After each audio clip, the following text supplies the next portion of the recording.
आशा देवी 55 वर्ष की एक सरल, व्यवहार कुशल पर थोड़ी कड़क स्वभाव की महिला थी। उनके पति का देहांत कई वर्ष पहले हो चुका था।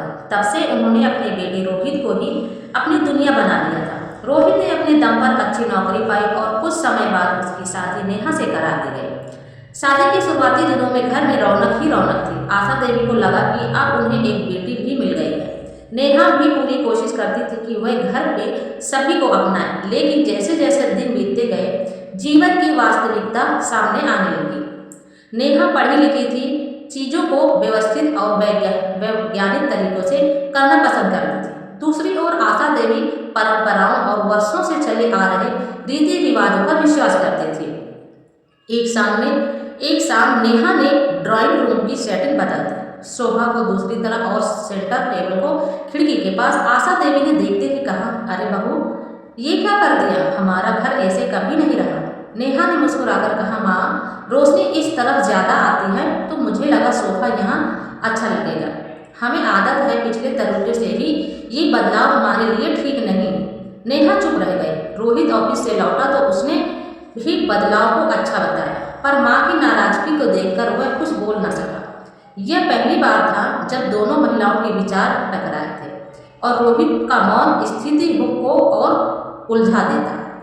अगले हफ्ते त्योहार आने वाला था। नेहा ने इंटरनेट पर एक नई मिठाई की रेसिपी देखी और सोचा कि इस बार वह वही मिठाई बनाएगी। जब उसने किचन में वह मिठाई बनाना शुरू किया तो आशा देवी ने तुरंत टोका, ये क्या बना रही हो?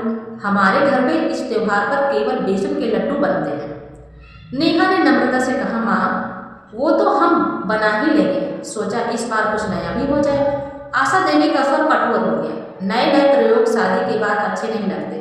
पहले परिवार की परंपरा सीखो। उस दिन पहली बार नेहा को लगा कि उसकी हर कोशिश गलत साबित की जा रही है। वह रात को रोहित के पास बैठकर बोली, सुनो, मैं घर के लिए कितना कुछ करती हूँ, पर माँ को लगता है कि मैं कुछ भी ठीक नहीं करती। क्या मैं ही गलत हूँ? रोहित ने बड़ी मुश्किल से कहा, नेहा, माँ उम्र दराज है, उन्हें परंपराओं में ही सुख मिलता है, तुम थोड़ा उन्हें अपनाने दो। पर नेहा को यह भी लगा कि रोहित हमेशा माँ और पत्नी के बीच संतुलन रखने की कोशिश में दोनों को संतुष्ट नहीं कर पा रहा था। धीरे धीरे घर का माहौल बदलने लगा। आशा देवी को लगता था कि नेहा धीरे धीरे रोहित को उनसे दूर कर देगी। नेहा को लगता था कि आशा देवी उसके हर छोटे कदम को शक की नज़र से देखती थी।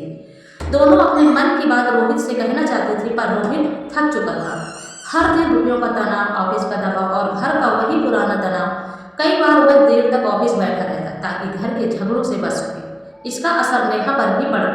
वह सोचती, शायद मेरी वजह से ही सब मुश्किल हो रहा है।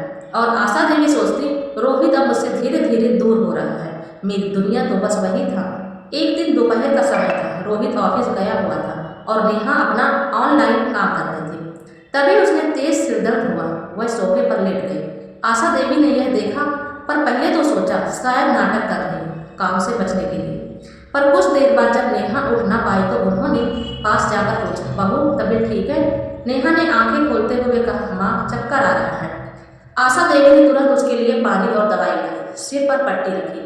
पहली बार नेहा ने सास को इतनी चिंता करते देखा था। कुछ देर बाद नेहा हल्के स्वर में बोली, माँ, मैं घर अच्छा चलाने की कोशिश करती हूँ, पर शायद मैं आपकी उम्मीदों के मुताबिक नहीं कर पाती।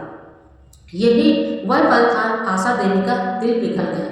वे धीरे से बोली, नेहा, मैं माँ हूँ, बेटा बड़ा हुआ है, पर मैं उसी डर में जीती रही हूँ, कहीं तुम उसे मुझसे दूर न कर दो। इस डर से मैं कई बार तुम्हें बिना वजह डांट दिया। शायद गलती मेरी है। नेहा की आंखों में आंसू आ गए। माँ, मुझे तो आपकी बेटी बनाकर यहाँ रहना है। रोहित आपका है और हमेशा रहेगा। मैं तो बस इस घर का हिस्सा बनना चाहती हूँ। आशा देवी पहली बार खुलकर मुस्कुराई। तो फिर एक काम करो, आज शाम हम मिलकर रोहित की पसंद का खाना बनाते हैं, जैसे पुराने समय में मैं उसके लिए बनाती थी और जैसे वह तुम बनाती हो। दोनों की खुशबू एक साथ मिलकर एक नया स्वाद बनाएगी। शाम को जब रोहित घर आया तो उसने देखा कि रसोई में हंसी की आवाज़ें आ रही थी। दोनों महिलाएं मिलकर खाना बना रही थी। रोहित आश्चर्यचकित होकर बोला, वाह, आज तो खाना बनते बनते हंसी भी पक रही है। आशा देवी ने हंसते हुए कहा, आज तेरी माँ और तेरी पत्नी ने एक दूसरे की रेसिपी सीख ली है। नेहा बोली, और तय हुआ कि घर में परंपराएं भी रहेंगी और नए प्रयोग भी। रोहित की आंखें भर आई।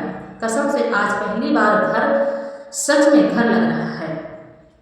उस दिन के बाद दोनों के बीच चीजें बदलने लगी। आशा देवी ने नेहा को नए व्यंजनों की तारीफ करना शुरू किया और नेहा ने परिवार की परंपराओं को सम्मान देना। रोहित भी घर आने में हिचकिचाता नहीं था, क्योंकि अब वह तनाव नहीं अपनापन था। धीरे धीरे घर का माहौल इतना अच्छा हो गया कि पड़ोस में भी लोग कहते कितना समझदार परिवार है। जब सास और बहू अपने दिल खोल दे तो घर मंदिर बन जाता है। और सच यही है, रिश्ते खून से नहीं समझ और संवाद से मजबूत होते हैं।